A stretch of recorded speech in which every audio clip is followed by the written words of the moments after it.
with nuts, flavors to the consumer's choices.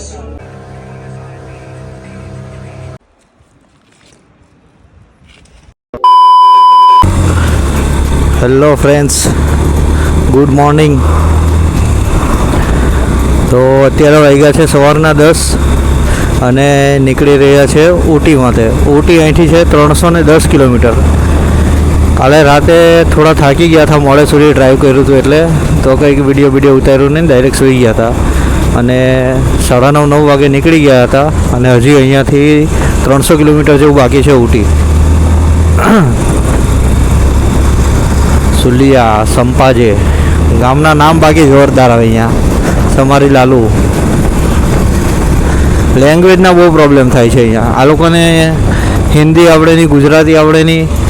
એ લોકોની જે તમિલ છે, મલયાલમ છે એ જ ભાષા આવડે. હવે એ આપણને આવડતી નહીં હોય, પણ જગ્યા છે બાકી એક નંબર. એવરગ્રીન, જ્યાં જવતા ગ્રીન જ ગ્રીન. અને નાળિયેરી તો તમે જોવો એટલી ઘટે. જિંદગીમાં આટલી નાળિયેરી નહોતી જોઈ જેટલી અહીંયા જોઈ. પણ આટલા દિવસમાં કશે બી ટ્રાફિક નથી જોયું હજી. એ વસ્તુ બહુ જોરદાર છે. રોડ પણ એક નંબર. વ્યૂ જો ખાલી છે ને જોરદાર. હવે ડાયરેક્ટ ઊટી જઈને જ વ્લોગ બનાવીશ, બિકોઝ રોડ, ગ્રીનરી, આજુબાજુનું લોકેશન બધું સેમ જ આવે છે. આ જો રોડ.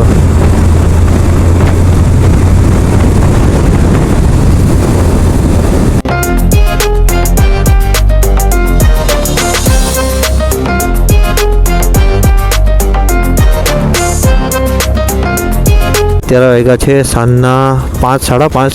અંધારું ઘણું થઈ ગયું છે અને અમે આવી ગયા છે બંદીપુર ટાઈગર ફોરેસ્ટ. ખબર નહોતી આ જગ્યાની, પણ રસ્તામાં જ આવ્યું ઊટી જતા. અને બોર્ડ મારેલા છે કે ભાઈ ડોન્ટ સ્ટોપ ટાઈગર એનીવેર, પછી ડોન્ટ સ્ટોપ એલિફન્ટ એરિયા. એટલે લાગે છે અહીંયા ટાઈગર અને એલિફન્ટ રહેતા લાગે છે. જોવા તો મળ્યા નથી પણ આમ બોર્ડ આવે છે આવી રીતે. અને જે એરિયા પણ એવો જ છે આમ જંગલ જેવો કે જાણે કોઈ પણ પ્રાણી જનાવર રહેતું હોય.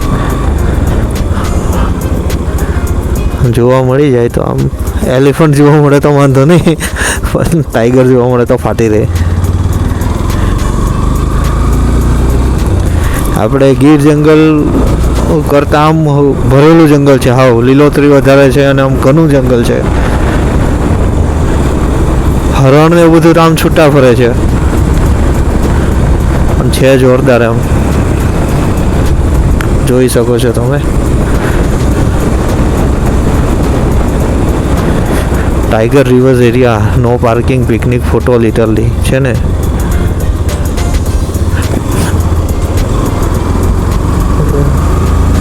મોર્નિંગ તો ઊટીમાં આવી ગયા હતા રાતે 7 વાગે. બહુ ડેન્જર રોડ છે એકદમ, આમ ઢલાનવાળો અને આમ પહાડ ચડવાના છે. તો સવારે નાહી ધોઈને ફ્રેશ થઈને અત્યારે નીકળી રહ્યા છીએ અમે ટી ગાર્ડન. તો ટી ગાર્ડન જઈ રહ્યા છે, તમને રોડ બતાવું છું. એક નંબર રોડ છે, જગ્યા પણ બહુ મસ્ત છે. કચરો પણ નથી, બધી સાફ સફાઈ પણ મસ્ત કરેલું છે. આગળ જશે કુન્નૂર, લેફ્ટ સાઈડ કોથાગીરી. અને સિગ્નલના પણ પાલન થાય છે અહીંયા. એવું નહીં કે ગમે તેમ ભાગે જ રાખવાનું.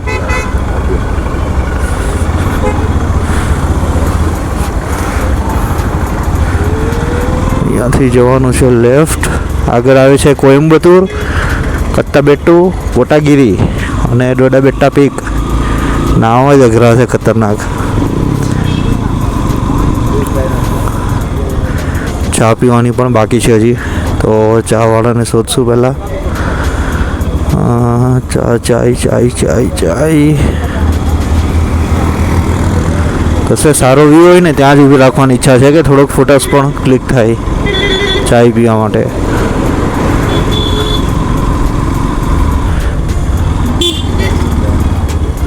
અને રૂમ્સ પણ સસ્તા છે. મેં જે લીધું છે ને 2 દિવસ માટે લીધું છે, કેમ કે કાલની નાઇટ લેવાનું હતું અને આજે રાતમાં કાલે સવારે પાછા નીકળશું કેરલા માટે. તો 1 દિવસનું ભાડું લીધું છે 600 રૂપિયા.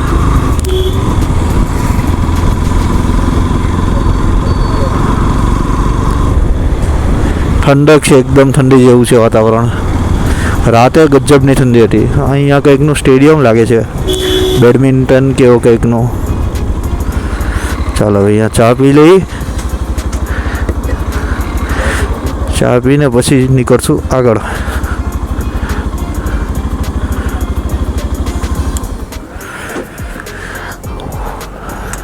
નામ તો ખબર, હોટેલ ગેબ્સ. અને અહીંયા નોનવેજનું બહુ ચાલે છે, એટલે ધ્યાન રાખીને ખાવું પડશે. અમે તો પ્યોર વેજીટેરિયન છીએ.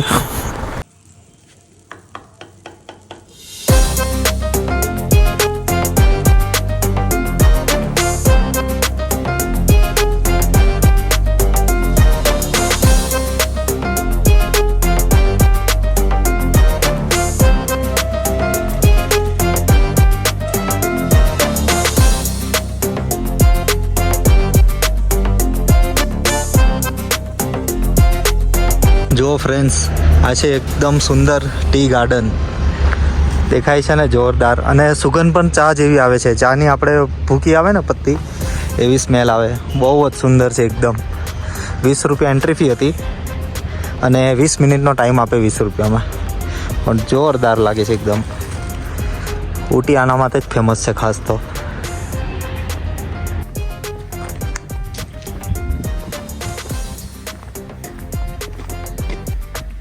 and cocoa butter 30 kilograms.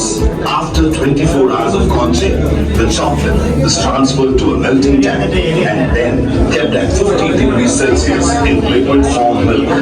Dark and white chocolates are kept separate and then molded into shapes and sizes with nuts, flavors to the consumer's choices.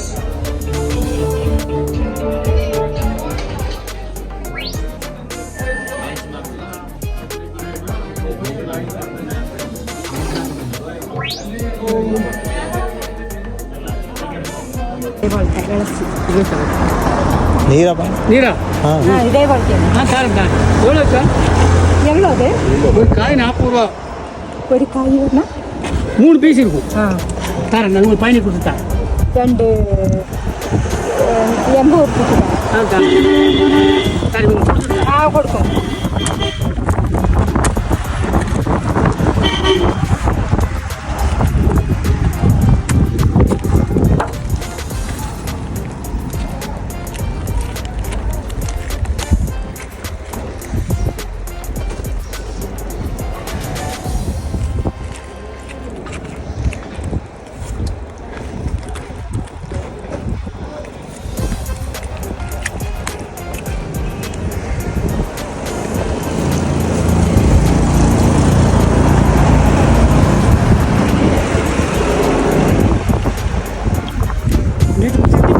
Okay પકડો તો વિડીયો ચાલે મારી બાજુ. ઓકે.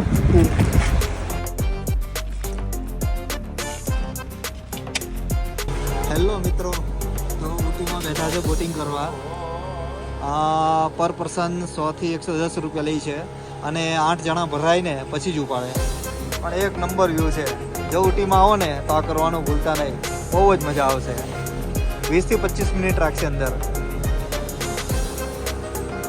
એક નંબર વ્યૂ છે.